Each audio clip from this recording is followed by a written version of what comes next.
It's an underreported story, but basically, in what is Adamawa today, that place was full of elephants. But at a point in time in the 19th century, when this demand for ivory just went up, pretty much just decimated all those elephants. So people just said, "Oh, there's actually a market for ivory now." They just went out there and they just started killing elephants. And before you knew what was happening, the elephants were almost extinct. And I mean, elephant. Okay. Okay. Okay. Hey, hi Toby. Hi. Happy Independence Day, I guess.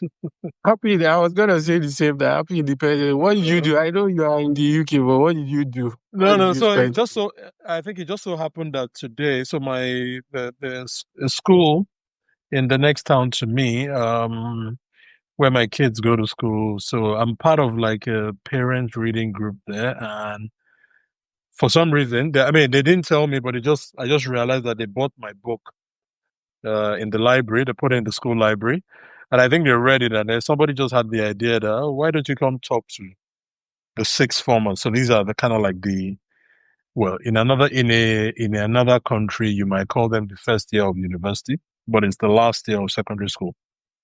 Yeah, Oh, so I went to, so I gave them a talk, and what I tried to do was to, obviously they've studied history, but British history. So what I tried to do was try to do almost kind of like a parallel comparison of what was happening in Britain and then what was happening in Nigeria. Well, what we know as Nigeria back then, and then how those two things. So, for example, things like say the Industrial Revolution happened in Britain.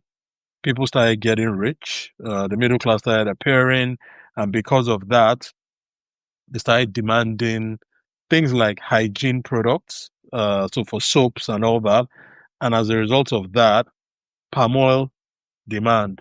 They created a palm oil boost in Nigeria because obviously all those things, palm oil went into those things. So, as people got rich in Britain and they started using all this stuff, people also got rich, even though it was a bit more narrow. It was a bit yeah. more narrow in Nigeria, but people also got rich. Or even things like, the Victorians, as they made money, they started buying the idea of having a piano in your own house became quite popular. And back in those days, the pianos, they had those keys were ivory, right? And then people started killing elephants to supply ivory. It's one of those crazy things that is an underreported story. But basically, in what is Adamawa today, that place was full of elephants.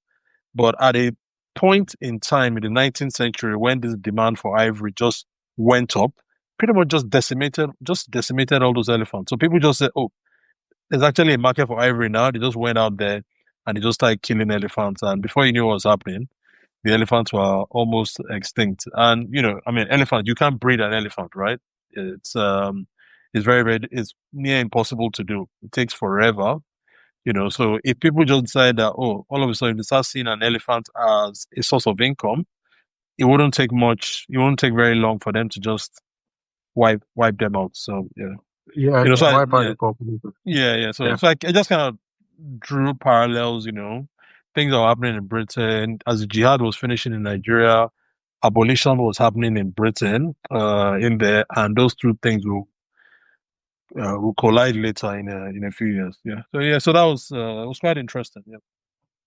Yeah. Were there Nigerians in the audience or students Yeah, of probably. Nigerian I mean, origin? yeah, definitely. I mean, the school has a few Nigerian origins in it, so I'm sure there were. I don't know their names, so but there were about 120 of them, and I'm pretty sure at least a couple of them will be a few will be Nigerians. Yeah, yeah.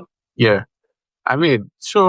Getting into this, I feel, 65 years is as good a time as any Mm. to take stock of what, if you're, as a person, if you're 65 years old and you're still trying to figure out who you are or what your place in the world. I'm sure that even in Nigeria, questions will be asked that, Oga, what have you been doing all these years, Yeah. right? I mean, if you're a So, Christian, the Bible promised you three score and 10, right? That's 70. So if you believe that, I mean, you've got 5 years left. the Nigerian economy and the healthcare system even guarantees you less than 70. Exactly. So, um, So I feel like Nigeria can be roughly broken into three epochs, right? The first being the bit that you guys covered in formation, that is everything that happened prior to 1914.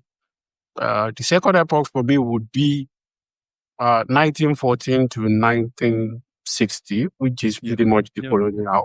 Yeah. the colonial era. And of course, the third epoch, which is where we are living, is 1916 to date. We, for good or bad, we've sort of reduced our history to the last 65 years, which Yeah. is Yeah.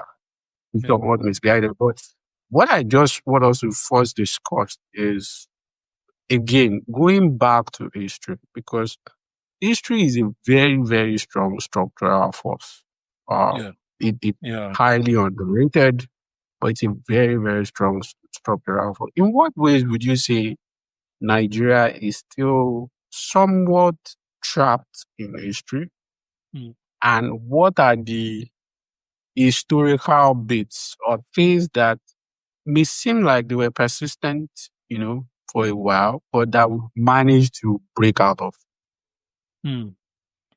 Right. Okay. So, I'm always wary of sounding like a crank when I start talking about this because people are just say, I mean, this guy is crazy. What's he talking about? But basically, my starting point is always this, right? Like what we know, right? What we know is that a cargo of slaves was taken to Europe somewhere around the very late 15th century. So I think 1497 or something or thereabout, right? Now, if you look at it from that period up until when abolition came in, so which was the beginning of 1807, I mean, it still persisted. So even after 1807, right, slavery still went on in Nigeria for at least another 100 years plus, right? This is 400 years at least, right, of where the idea that some people are not human or some people are subhuman, and the idea that some people could be owned by other people. This is 400 years documented that we know. It could be longer. There are parts where we don't know, right? But this is 400 years documented where the idea that one person can own another person and you're basically property. This is something that went on for that long, right? And I really, really struggle to understand the ramifications of something like that. So when you set that against what we have currently now, I mean, everything pales to significance, right? Well, what is 65 years compared to 400 years? So I think that has really, really shaped us in so many ways, right? So today I was having a discussion with some friends, like a friend he mentioned that he had driven. There's this new Chinese road that is tolled from Abuja. I think it's Abuja Kefi Road or something. And he said he drove around and he went to Benue State, and he said that the thing that basically his entire driving, right, was about 12 hours, so back and forth, and he saw maybe about two factories, and those two factories were Chinese owned, and then everything else was pretty much petty trading. Small market, just people just trading. That's all, you know. But obviously, those two places where you had those Chinese factories, I think they were in Nasarawa State, there was order, there was organization. You could tell that there was some serious economic activity going on here. Beyond that, everything else was just, so we are now in a place where, and when we were talking, I was like, look, one of the solutions to this is for us to better aggregate, right? We need to aggregate better in the sense that this whole idea that everybody just sits in your states, do your own thing in your state. We need bigger cities. Like, I know I promised to write a follow-up piece to that, my piece on the impossible equation. But, one of the, Yeah. I haven't recently yet, but one of the things I want to really talk about in the impossible, the second part is that in Nigeria of today, there are no metro areas, right? Because of just the way we're structured, in the sense that so if you go to Texas, for example, you have an area like the Dallas Fort Worth area. This is a massive urban area, and you pull taxes together. in that area, you pull, infrastructure together, or even New York City is, I mean, what is New York City? Is it about seven boroughs or something? But just come together and have like a giant urban area or Los Angeles or something. We don't have that. I mean, today in Nigeria, Lagos Island is not, and the reason why we don't have that is that because for you to do that, you need to be able to pull taxes together. You need to be able to pull revenues together, whether it's by property taxes or even income taxes, pull them together and then deliver services. And then when you create that agglomeration, you have a better chance of having a lot more economic activity that can draw people.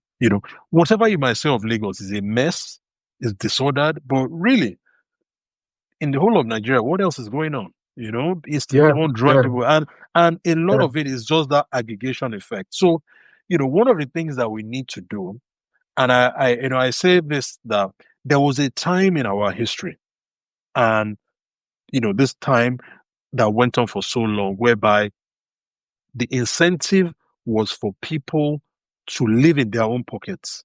Where you didn't want to consolidate. You are better off hiding in your own little corner or avoid domination by someone else. Just be your own small entity. But that time has passed, right? It's gone past. We are no longer, we I mean, slavery is not a thing anymore in whatever that sense. So we need, one of the things that we really need is to really fight against that part of our history that has led to all this balkanization and proliferation and all those kind of atomization of different. So I think, yeah, I think it's an historical effect where we can't really build anything big that requires coming together. So my first step would be that, look, there's a lot of Nigeria where nothing is really happening. And we just have to be honest with ourselves. There's pretty much no economic activity. But if you were able to pull together, create a giant urban area where people can come. I mean, I've seen stories on Twitter where somebody is talking about how there's somebody in some states, in maybe Katsina, he has a job in Abuja, there's a job offer in Abuja, and he can't go and do it because he cannot afford the transport. The transport fare, that sort of thing. So, were able to do that in a sense, like uh fighting against our historical legacy, basically, and say, look, what is Lagos State? What is Ogun State? I mean, there can be a giant metro area somewhere in between those that traverses both states, and it should not be beyond the imagination or of what we can construct by ourselves out of that. What is Port Harcourt, right? And all those other smaller neighboring states out there, if we pull all these places together and make it possible for them to have these giant urban areas, because I mean, you look at the story of China, right? It's incredible. That urbanization, even if you forget even what has happened since 1917, but just under Xi Jinping alone, it is incredible. China is now about 70% urban or thereabout. When Xi Jinping became leader, I think it was under 50%, right? And they've been able to move people from rural areas to the urban areas, and even they've done it without creating ghettos or slums or anything. So I think for us to stand a chance, we need to pull forces together, have these bigger, bigger cities where, economic activity can happen, where people can actually live where they are, get in there and have a chance of developing skills, using their skills or something. Obviously, there are challenges around what do you organize an economic area around. You know, I mean, you cannot replicate Abuja that is organized around government, right? But you need something. Mhm. You need something else to do that. But I think, that is one of the biggest challenges. And I feel like what we have today as our current structure, where, you know, we think that somebody is poor in location A, the solution seems to be that, okay, let's try and find a way to take government services to him in that location A while he's there, or something, and not realizing that actually we need to be able to say, you know, it is because of that place where they are that they are poor. A lot of people are poor because of their location, and that they are trapped in that poverty. And our solution has to be that, how do we remove people from this place that is making them poor? It's just a reality that, if you're in some places, you know, there's no economic activity happening around you. There's nothing going on. You're better off taking people out of there. So how do we do that? Is it by infrastructure? Is it by building a lot more, building our cities better, planning them out, building housing, that sort of thing. So I think that's one of the first challenges that we probably are not really thinking about, how it is actually a historical legacy for us in there, and it is something we need to wage, almost kind of like wage war against, and then say, look, we need to move this uh, away we need to move away from this history, because the fears, the things that caused all those things, they're not there anymore, right? So Mm. we can envision and build a new future.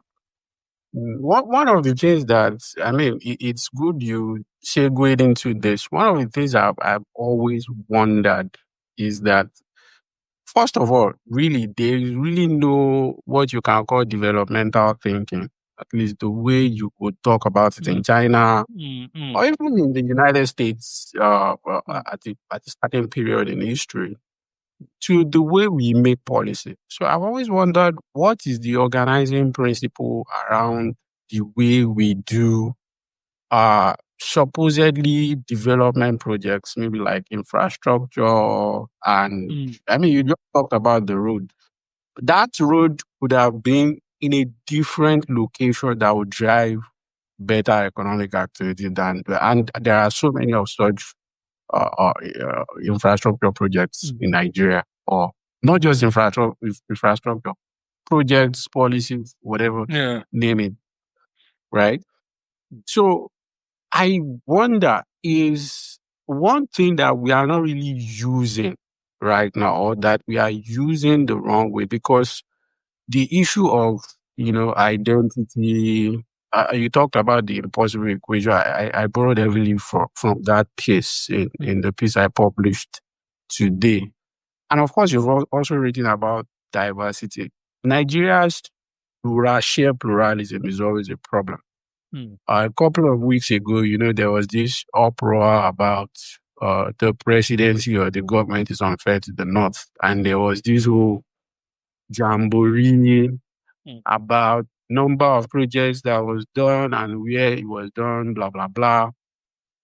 But, I mean, listening to all the noise about that debate, one thing that kept ringing in my mind, which I've actually said to friends, is that the way we are not really deliberate about these things may actually work in ways that we fear, but not by intent.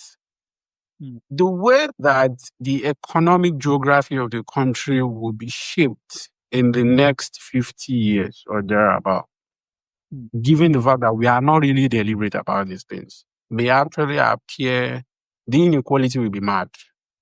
Seriously.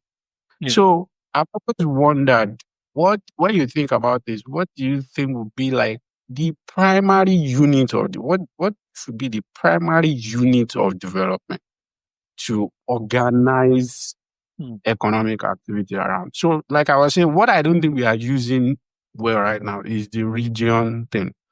South is not the 6 geopolitical zones, right? I think roughly, it's a good it's a good subnational unit to organize around in terms of federal project or economic policy. And another thing I wonder is that, what exactly is the constraint around subnational economic cooperation? Recently, I know Lagos is doing Produce for Lagos partnerships with Niger. Whatever the stupidity of the kinks of that, it's a good initiative, in my opinion.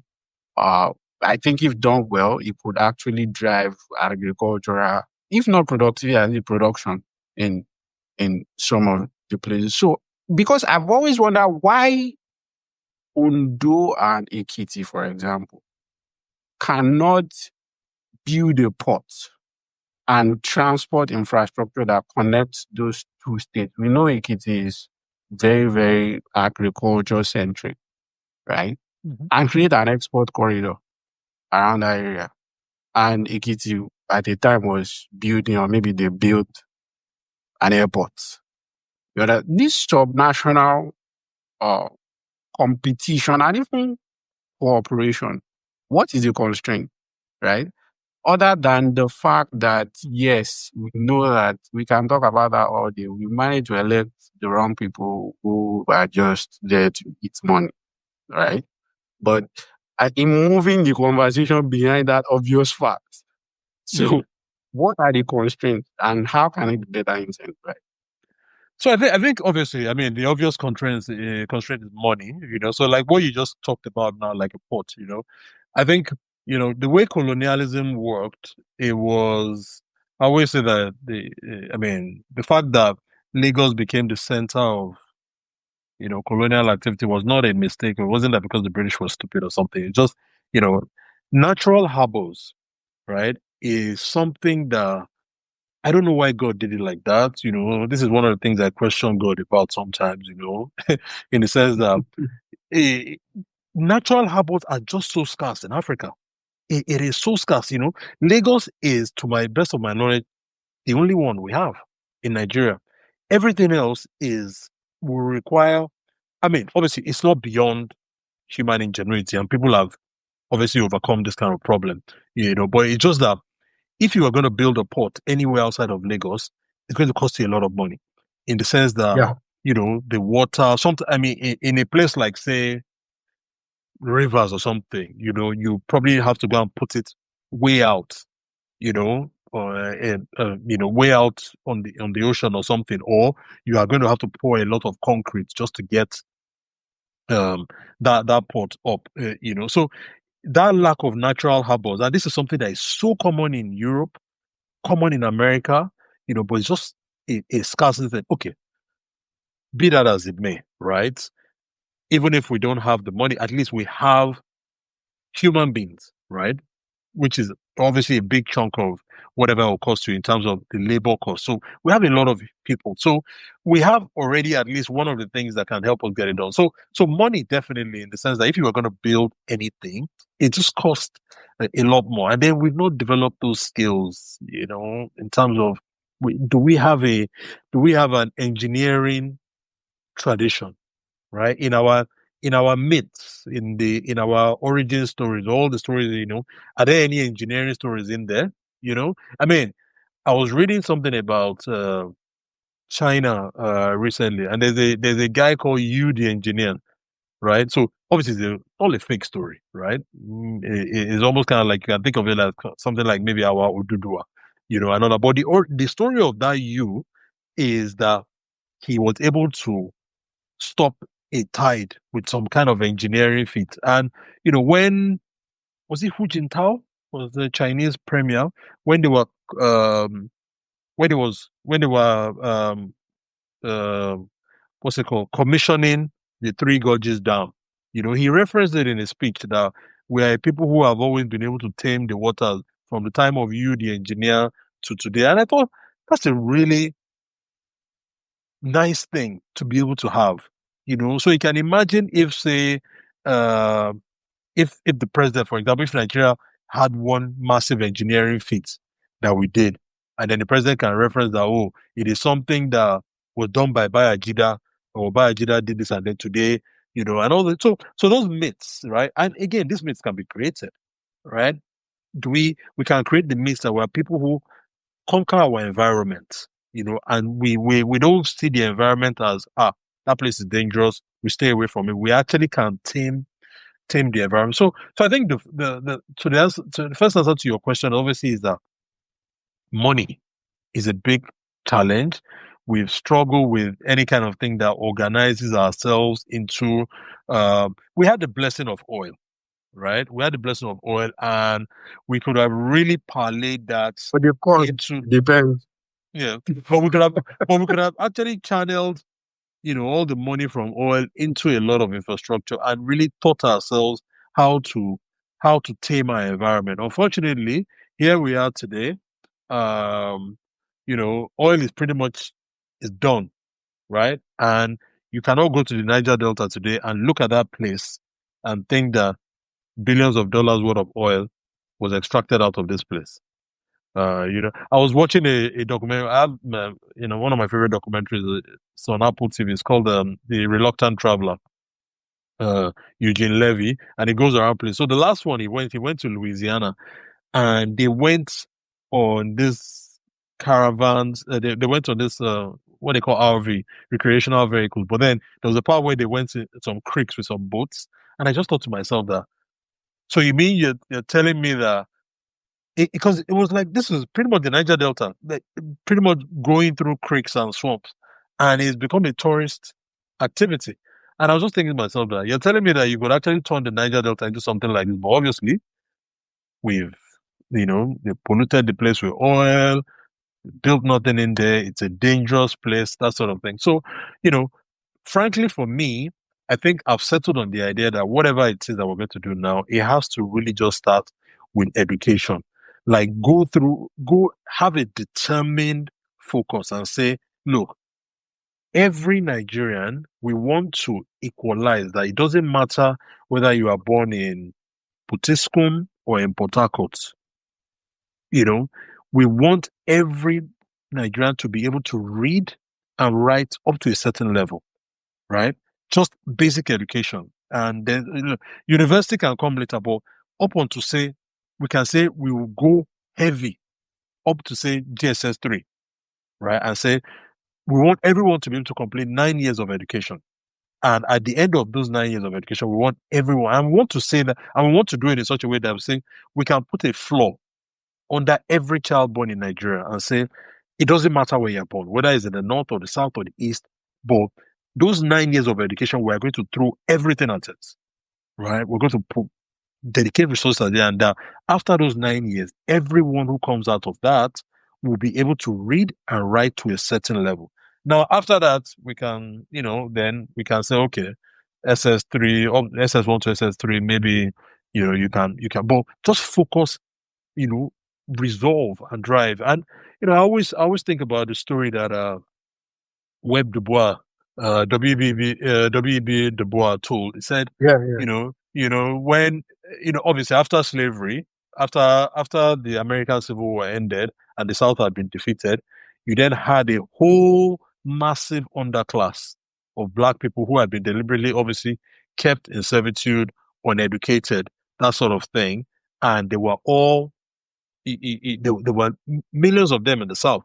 And you then had this massive program of teachers flooding from the north to the south and saying, we need to educate all these people. And the most remarkable start for me is that, well, the American Civil War ended, what, 1865 or something? By 1900, there were the proportion of blacks in America, in the South in America, who were educated was higher than the proportion of educated people in Spain, right? So just the black population, right? The proportion of educated blacks was higher than the proportion of educated Spaniards in Spain. It was a remarkable thing because it was basically sending an army of teachers down south and saying, we're just going to educate every black person we can find.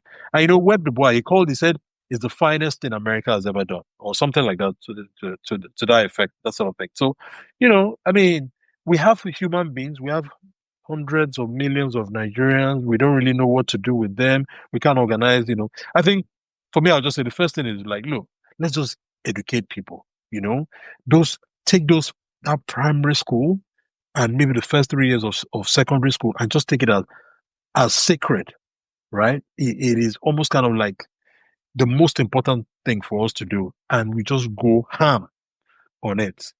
And say, and then after that, but you see, what we have today is just a question of primary school is just primary school. Like it is the responsibility of state, and then when it comes to university, you went to school in Nigeria, and you know how it is. Yeah, exactly. And then and then government starts to try and splash money on at the university level. By that time, it's too late, right? I mean, what are you doing then? Yeah.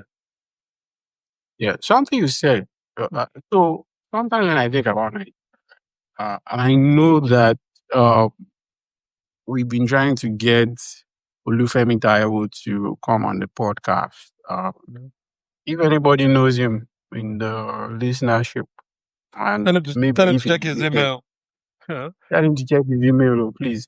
So we've been trying to get him on the show, and part of it is provoked by that really, really provocative book he wrote a couple of years ago, Africa Must Be Modern, which I love very much because a lot of what you said, especially on the education and even the Chinese example, and I think way back on one of your, I think book reviews or annual book reviews, you talked about Japan and how mythology and the literature around it have to be Yeah. repurposed for a Yep. modernity project.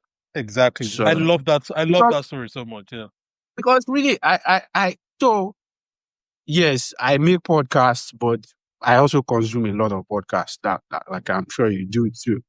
Recently, I was listening to a podcast about the history of insulin, and the original paper has existed way before the 1900s, but the research that started the first chemical compound to be synthesized as insulin was done in 1923.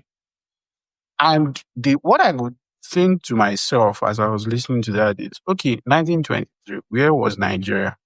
And what what exactly were we doing in 1923? I tried to cast my back.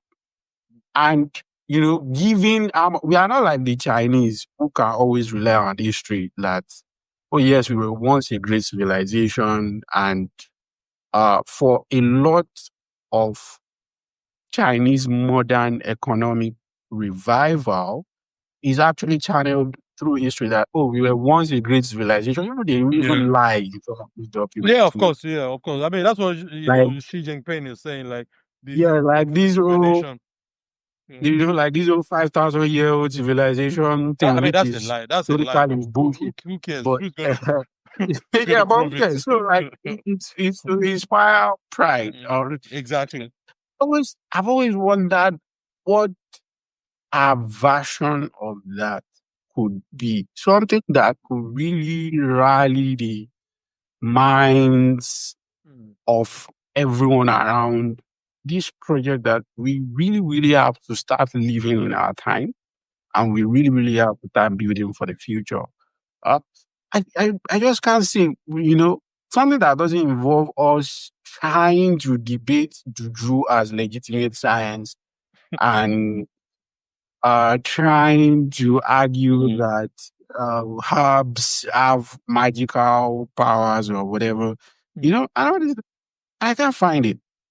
And But you I see, don't. but it can be done. It can be done. It can be done. So like the best example of this is, although this is not related to science or something, but I always thought, when Flora Shaw, after she married Lugard and all that, when Lugard was in Nigeria, because I mean, when they were dating and all of that, she was writing a lot about Nigeria, and then she published a book, and in that book, she said she did a lot of research and traced the history of a lot of African kingdoms, basically, and Azikiwe said that when he read that book, he said it that, and it wasn't just Azikiwe alone. He said it was a few others. That book actually inspired independence movement because what they said was that what Azikiwe said specifically was that, that this book was an eye opener, and you are telling me that we've been organized kingdoms, we ran a bureaucracy. No, not well, I mean not in football, but at least we organize states. Yeah, That yeah. if we've done it before, if you're saying we've done it in the We can do past, it again. we can do it again. So we want Mm-hmm. independence, and it was just a fascinating, So the stories like that can be created. Look, you and I today we are Yoruba, right? But Mm-hmm. before the British came, you and I were probably fighting each other. If we go back in 19, look, the Kiriji was what started it. Who knows what it was about? It was just Yorubas fighting and fighting each other, and then all amazingly today, you've created an identity where you and I are now something that we can now say, oh, there's an umbrella. Brother. There's a, Yeah. and the same thing with Igbos as well. The Igbo umbrella was created. So these things can be done. You can create those, but again, to go back to the word you used earlier, deliberate. You have to be deliberate. Like, look, what do we want? We want to inspire a new generation to believe in development.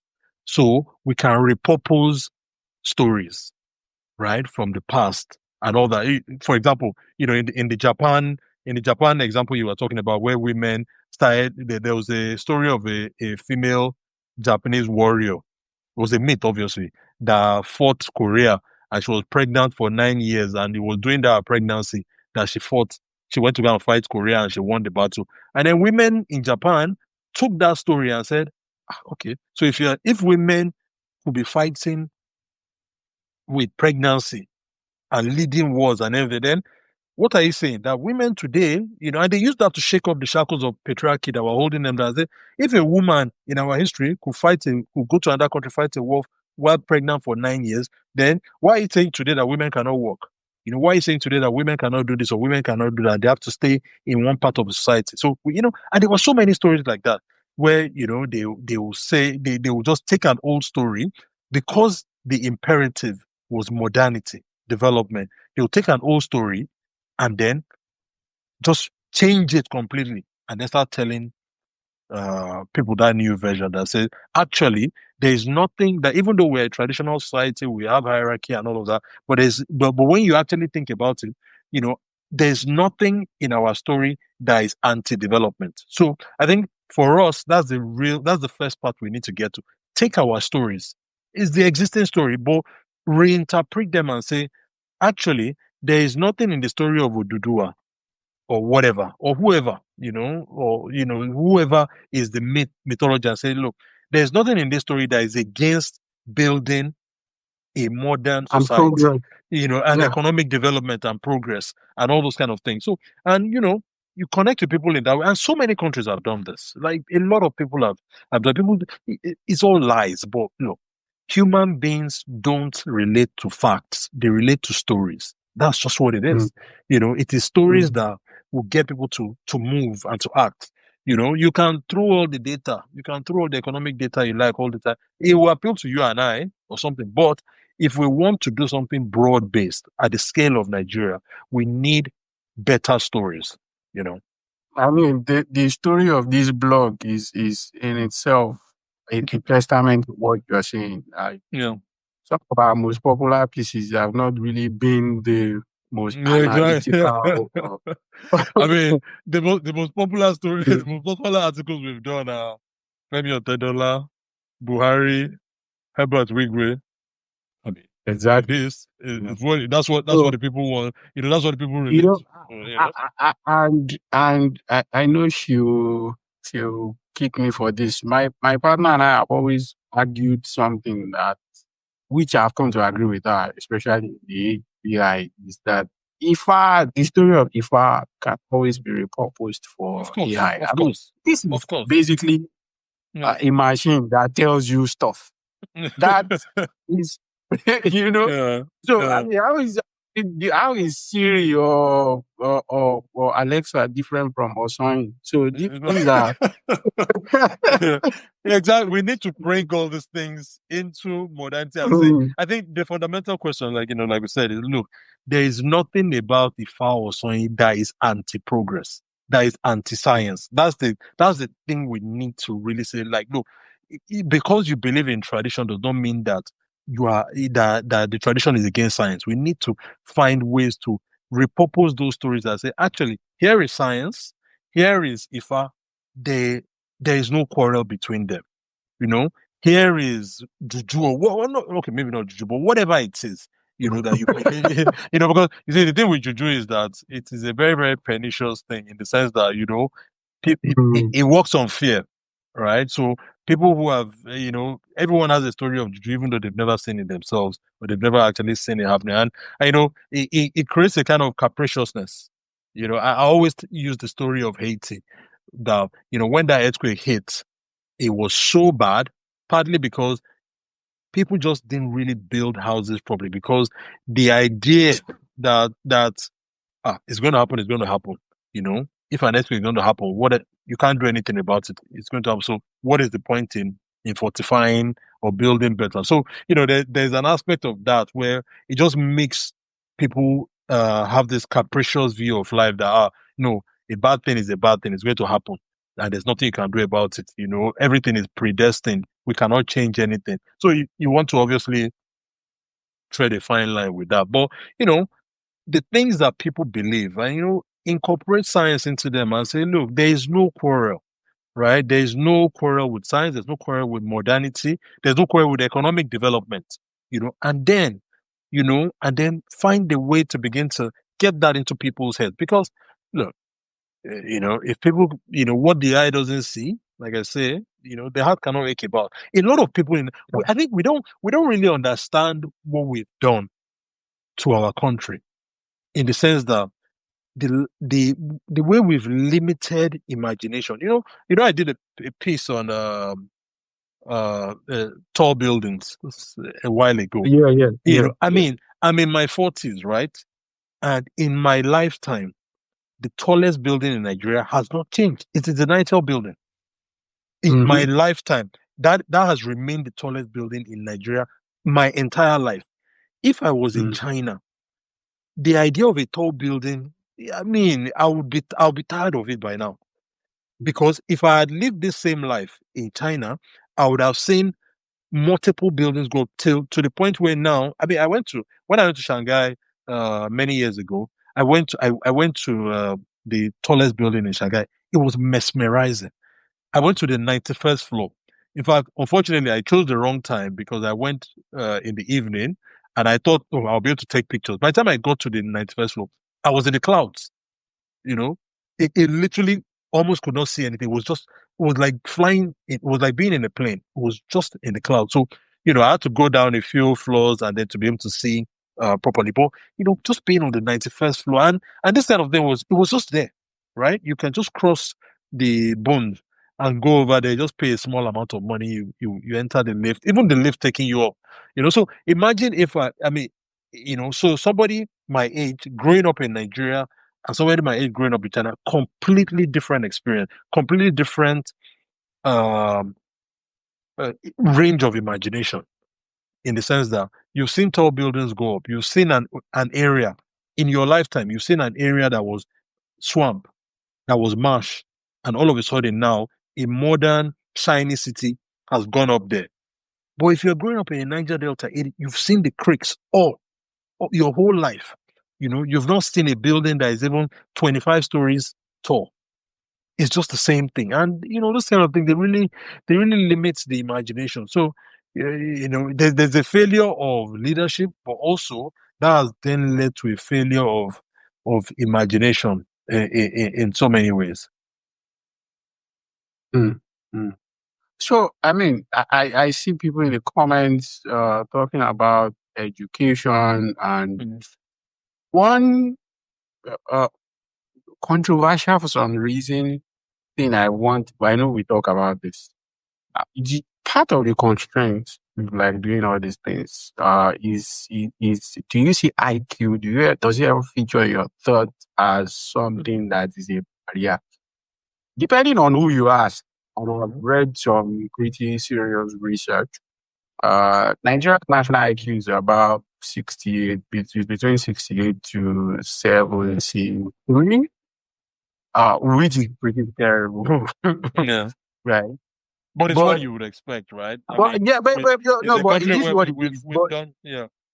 Yeah, it is what it is. But I mean, moving beyond even say like maybe the determinism of that, I am always shocked at how, so like in this conversation, we've talked about infrastructure, and I mean, that's one thing that it seems the Tinubu government is pretty drunk on. I mean, it's the Lagos model, right? It's in their minds, it's the easiest way to monetize or raise taxes or whatever it is they are trying to do. It's, just build a lot of infrastructure. Buhari also did that for 8 years, despite the fact that he wrecked the economy, right? I forgot the exact quote from this guy, the founder of Mayo Clinic, I think William Mayo or something, that the wealth of a nation is the health of people. How much we have neglected healthcare and education, what we call the human capital industries, and how little attention it gets. So I read a paper by Eric Anushek, who is like the Caesar of education research in certain circles. And he was writing about the basic literacy problem in developing world. And by his own estimates, that is like $700 trillion in foregone potential income globally. That number, it looked stunning. It was unbelievable to me, but I downloaded his data and ran the logistic regressions myself. Right? My numbers came up at around 704 trillion, but rounding error. Right? So I know that they've done Neo Fund. Why is it impossible to take education, healthcare, and things that can even raise IQ like nutrition? We are waiting on Bill Gates to invent and fund micronutrients to solve the nutrition problem for us. Why can't we take it seriously? Yeah. So I think it's an incentive. So first of all, I think the thing with IQ is that for me, I'm comforted by the fact that, the Flynn effect is real, right? So the same set of people who have 70 IQ today can have 90 IQ in a few years. So there's nothing fixed about it. It can be improved. In fact, just giving, so if you say you measure an area in Nigeria, for example, you measure the IQ today, and then just say, okay, every child that is born here, we're going to put iodine in their food, right? That alone will bump up. Without even doing anything else, just basically making sure that their food is iodized, because this is one of the best, little things like that in, making sure that you are building schools with story buildings. When I talk about it, people think that maybe I'm just being a crank or something, but there are millions of kids growing up across Nigeria who have never climbed a staircase. These things matter in the sense that when kids are growing up, just developing that spatial awareness, that motto, that just climbing stairs. Other people, you can take it for granted, but just imagine that there are people who've grown up to a certain, and they've never been able to climb a staircase. So all those things, the IQ thing is fixable. To your question of why we can't do it, this is where we've picked up the worst of democracy, in the sense that this whole 4-year cycle thing, right? In the sense that, there is just not much incentive for a leader to invest in education. And if you do 2 terms, right? If you say you have a push to develop education for at the primary level, it is not going to happen. The results are not going to come in under you, even if you do 2 terms. Say you're a governor, right? You cannot really. So you take new kids that are born, right, and say, okay, we're going to start making sure that we raise the standard of primary schooling in my state. You cannot see the results until for 8 years, and you'll be gone out of office, and it's going to cost you money. So which is why I think that kind of thing, it just has to be a national thing whereby we say, okay, we are doing this thing because it is the thing to do. It does not need any other explanation, right? I love that, to paraphrase that Chinua Achebe quote in Things Fall Apart, when we gather under the moonlight in our compound, it is not because you cannot see it in your house. It is not because if the moon is shining, if the moon is bright, you can see it from your compound. I can see it from my compound. But we gather together in one compound because it is good for men to do so. It is good for brethren and kin to gather together, right? So every man can see I think the exact quote is that every man can see the moon from his own compound.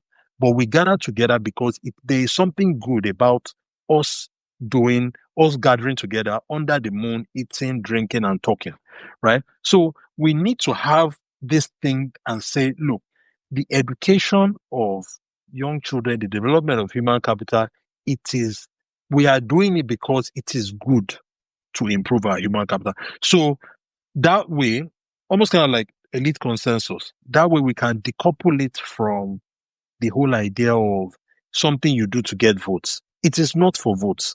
You are not boosting education and health and nutrition for kids because, we're not doing it because you want them to vote for you. You are not going to be around when the kids start voting.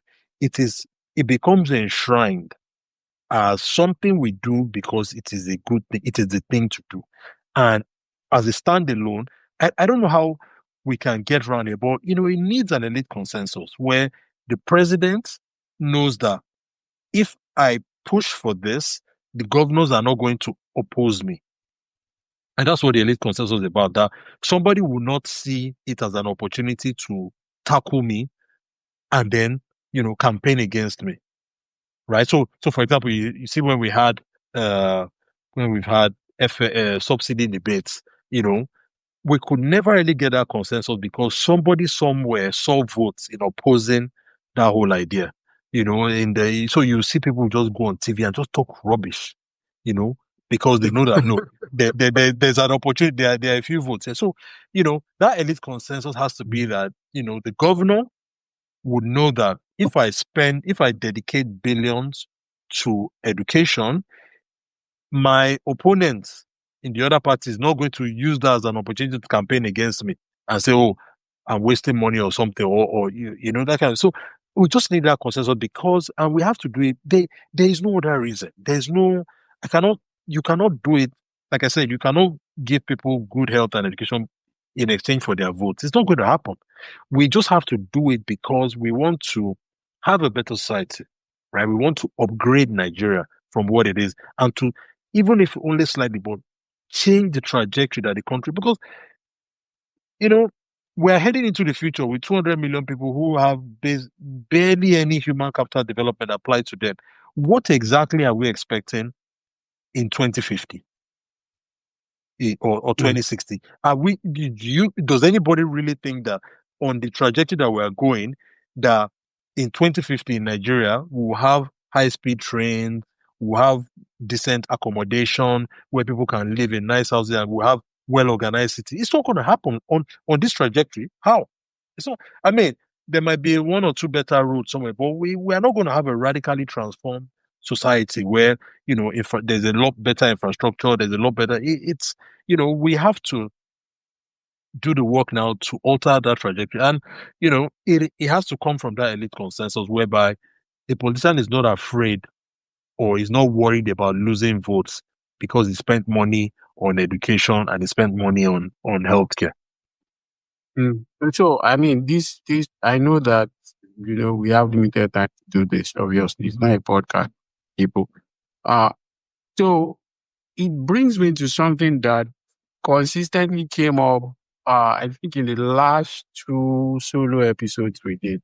Of course, the question of leadership and what both of us think about the last election and people who were involved. Because, I mean, before I read I read a little bit about it. I've given up on leadership in Nigeria because it's always I've given up. But I mean, there was one economic historian, I forgot his name, Mark Oyama. Yeah, Mark Oyama managed to convince me otherwise that okay, if it is a coordination problem, then really electing good leadership, one man really can change the world. That's why I've not given up. And for me, that's the only reason why I've not given up, because from my own point of view, is that Nigeria is due some luck. This is all I'm gambling on. That's all I'm betting on. That it is high time we get lucky. If you keep rolling the dice, I mean, because did we offend God?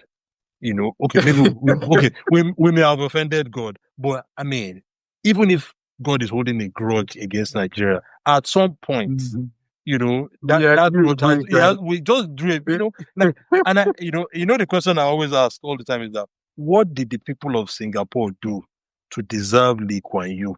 Lee Is it Kuan Yew, because yeah. is it because they were good They people? were No, so pure. they got lucky. Mhm. They got lucky, and what exactly did the Chinese people do to deserve Deng Xiaoping after Mao? People get lucky, or Park Chung-hee in Korea. I mean, he was a dictator, but people can get lucky. So I'm not ruling out luck for Nigeria in the sense that you Mhm. can just have someone who, and I always tell, I'm sure I've shared this story before, but there was an article one guy wrote he said when he was in university, they were discussing Serit Sekama, and Mhm. the economic development story. It was an economics class, and the teacher took them through how the guy bucked the trend in Africa in the sense that, they discovered diamonds in this place and then the guy institutionalized the whole diamond thing. He didn't just pocket the diamonds for himself, but he actually used it to develop and transform Botswana to the point where, per capita incomes went up quite dramatically. He actually used the diamonds in the correct way that you would expect somebody to do if you are blessed with a natural resource and all that. So he said at the end of the class, I think it was an Oxford student or something. I said at the end of the class, so, when they had done all the comparisons with other countries where, they discovered oil or they discovered Israel and the leader just either pocketed it or they just send it to corruption or fighting and all that. So he said somebody asked him that, okay, so why was Botswana like this? Why did Seretse Sekama do that? Because they couldn't understand. And he said the economics lecturer, he just didn't understand. He didn't have any answer. He just said, sometimes people are good. And that was the end of the Mhm. class. And so me, that's what I'm betting on. That, you can just get somebody who just decided that, you know what, this is not good enough, and Mhm. we need to really, really change things now. Otherwise, 2050 would not look much different from what it is today. We just have a lot more poor people. I mean, I shared that thing with you. That guy who went around the world. This guy visited every country in the world. You know, Yeah. and the Guardian interviewed him and he was talking about all the different countries. And the thing he said about Nigeria was that in Nigeria, I saw unbelievable poverty, and I just thought to myself that, wow, Yeah. you know, and I mean, So the story may well be apocryphal, but I hear it's a fairly popular theory that Steve Jobs became an atheist after reading about the Biafra War. it's possible. It affected people. Biafra War obviously was the first televised war, right? So that was the first time people actually saw war on TV. It had a big impact on people. Previously before that, I mean, World War II, it was not something you could really see on TV. But this time around, Biafra War was the first one that actually came into people's homes on their television and they saw suffering. They saw that crazy amount of suffering with, the whole malnourishment and something. So yes, it's possible. It's possible that definitely I would have expected it to create quite a number of atheists. Definitely. Yeah. Yeah. So Mm. where I was going with that question is that now, I mean, 2027 is 2 years away. I mean, the elections themselves is even less than 2 years. And of course, the campaign has already started a year Of after course. the new government. So it's not so surprising. So somebody has been asking what we think about, all the three principal actors, but maybe that's irrelevant. But Mm. 2027, how do you see things shaking out? The truth is, I am not. I don't know, maybe DSS will come and knock on my door after this, but Mhm. I'm not really a Tinubu fan, but I'm not a fan of any of the principal people either, Mm. right? Well, yeah, yeah. I was pretty stoked on Atiku for a while, but after the Deborah thing, it just showed a Mm. flabbergastingly lack of character Mm. for me to just say no, right? And uh as excited as I was about the OB project and that whole entire movement, the guy, I think part of the test of true leadership, in my opinion, is the ability to build a team around yourself. And it just cannot be able to Yeah. do that. He thinks he's a one man encyclopedia. He thinks he's a one man think tank. and sometimes he just makes a fool of himself. So 2027, how do you see the whole thing shaking out? Okay, so I I sincerely believe that this coalition thing, I see some of their clips on Insta because, of course, I spend a lot of my social media time share on Instagram, going through their feed, and some of the feed of Tinubu that they post that are supposedly criticism of the guy, actually an advertisement of this guy as a true bureaucrat, as a true Democrat, I'm sorry to say, because you say, we can disagree. I'm not going to use government power to muscle you. And, they are basically selling this guy for a second time. So I'm not sure whether allegedly is not secretly funding ADC, but who knows, right? Who knows? So two things I want us to close with. 2027, how do you see it shaking out? I am fundamentally opposed to Atiku running again. I'm ageist, it's too old. It should rest. Yeah. I mean, to be honest, But I saw him at Buhari's the funeral for Buhari, and the way he was walking, I was just like, is this guy really going to run again? But I think my answer to that would be that one of the things I've always said is that, look, I am no fan of Tinubu. I think everyone knows that, but I think that politics is a very, very funny thing. I can't say I fully understand politics, right? The way they play, especially the way they play it in Nigeria.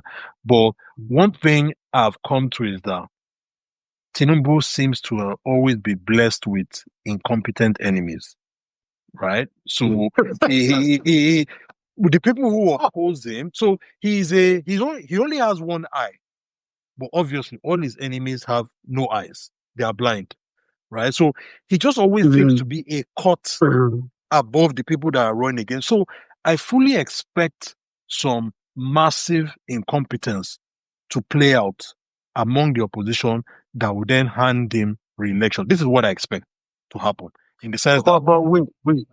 Let's give the man some credit, right? So, for example, one of the things that count for him, and I'm being completely honest, I've never voted for him. I've never liked him. I'm not sure I will ever. But I was listening to the presidential media chat. I think it was December or something. For me, it felt groundbreaking in a way. Maybe the bar is really low for a Nigerian president to openly say that I don't believe in price control. Yeah. It's a big deal. Yeah, that's a big deal actually. Yeah. So I feel like there are some little things which are instinctive, maybe due to it's not based on anything. Greed or avarice, or whatever. That maybe he just saw something in Chicago. Who knows? Yeah. You understand, and when I put that against the fact that El-Rufai is still running around saying that he's a proud Buhari guy, and I'm just like, am I supposed to take this seriously?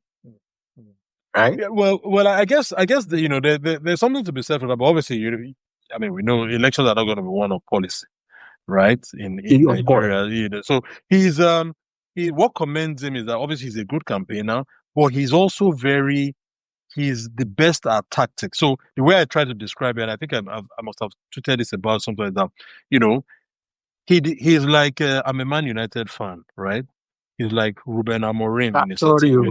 It's not a great time in the sense that Ruben Amorim. You see that if you look at Man United, a lot of what happens during the game, the best thing happen in the second half, right? So we hardly ever score in the first half, and it's telling you a story that the way the coach sets up the team is always wrong. So until he makes changes during the game, Tinubu is really, really good at tactics. So he's not good at strategy, right? So he'll put out a team, but once the game has started, he is very, very good at reacting to it in the sense that, okay, so you will see that once politics kicks off properly, he will be making moves that will just be one step ahead of all his opponents. You know, for now, he might not have a plan right now. He might not have right now as of today. There might be no grand plan for winning the election, for winning the re-election. He just knows he wants to win. But once things kick in properly, and then the jostling starts, he will. And like I said, I fully expect some incompetence on the part of his opponents to play into his hand. So it might just be a question of them not being able to come together or something. And in a three-way, Tinubu cannot win 50% of the votes in Nigeria today. Mm-hmm. In a two-way race. It's just not going to happen. But in a three-way race, then 35% might do the job for you. And as long as your opponents, cancel each other out, you go in through the middle, which is, that's what he did in 2023, right? Yeah. And all that. Yeah. So that's what I fully expect, that some kind of incompetence will play out. All these coalition people. Look, we know these people. Their egos are the movable objects, right? So they're all in that party together. They are not going to. You can see the whole nonsense of all of them saying they're only going to do one term, right? You are so good. You are so good. You believe in your plans for Nigeria. You want to really change the country, and you now want to deny us a second term. So you are coming to do something good for us, and then you only give us one time. Why? So this whole. So you just know that you can always take that as these are all serious people, really. They Yeah. are, and when push comes to shove, when that time comes, then it will be very, very difficult for them to come to an agreement, the kind of agreement that says that okay, it's not like the kind of Jonathan agreement, whereby the entire political class came together and focused and said, we're getting out Jonathan. So you had the governors that left the PDP and went to the opposition. Even Buhari and Tinubu came together. Tinubu put aside his ego, at that point in time, and then teamed up with Buhari, and everybody just faced the whole idea of getting Jonathan out of office.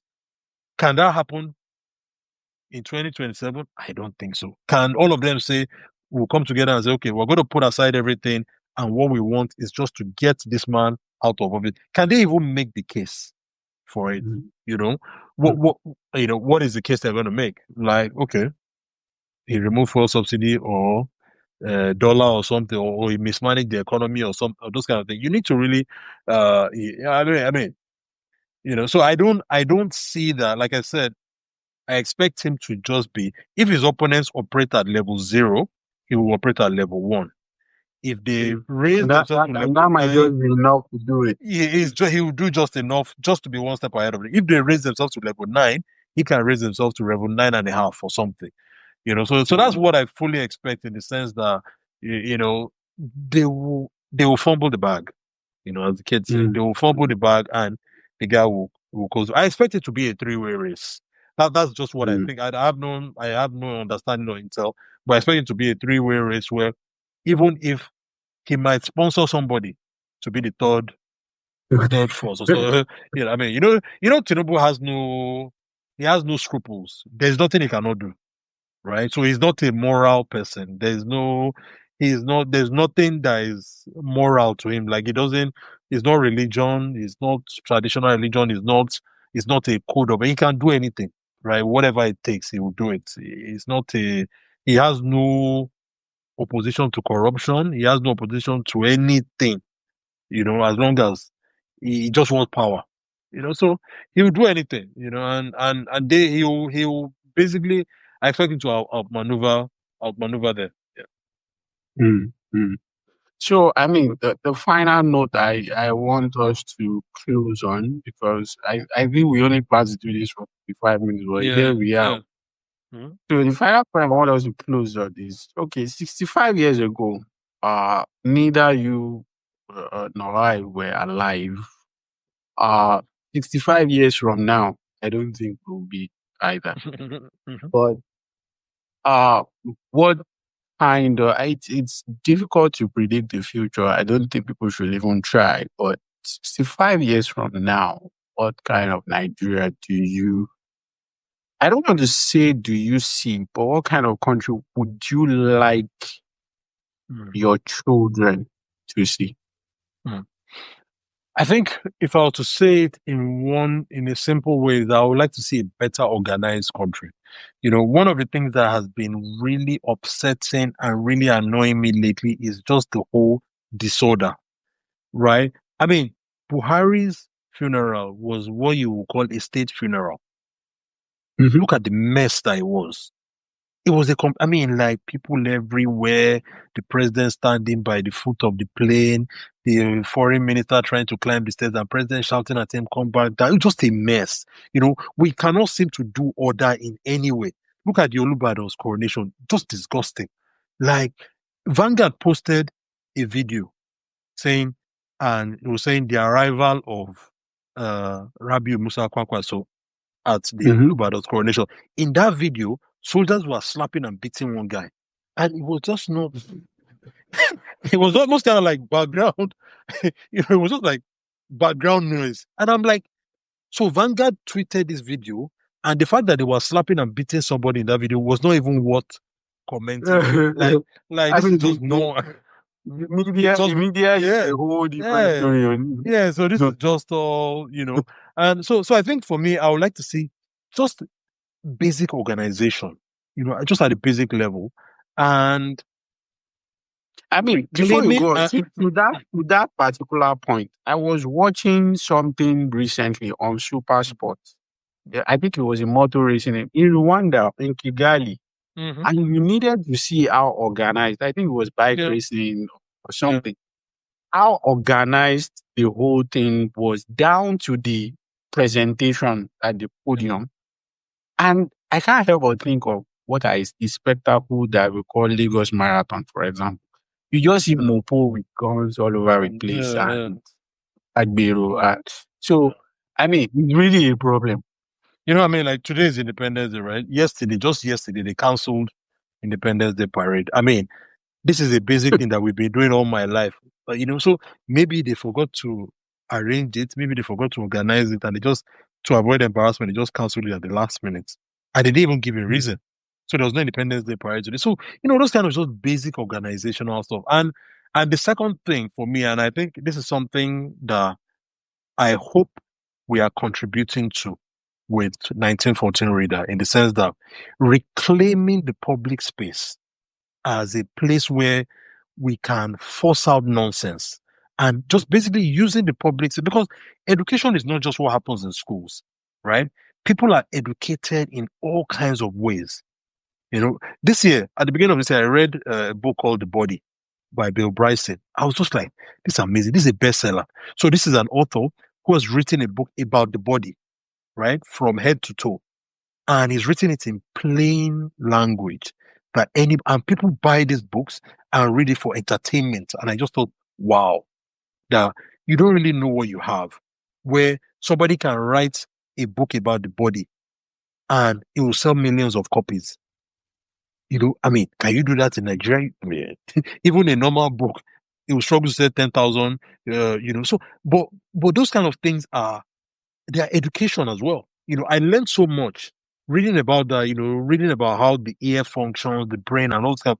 This is all the kind of education, and those things exist in the public space, which is why I hope that, if somebody comes to 1914 Reader, read something, at least there, even if it's just a small amount of education, I mean, in our own small way. So basically reclaiming that public. So what I would like to see is that a future where if you turn on the radio, you can hear an intelligent discussion or intelligent conversation that does not assume you're a fool, right? And treats you like a reasonably intelligent adult, or you turn on the TV and you can hear an intelligent conversation. And even podcast, it's not just podcast about people yakking and yakking on about celebrities or who slept with who or who didn't do. And their private life.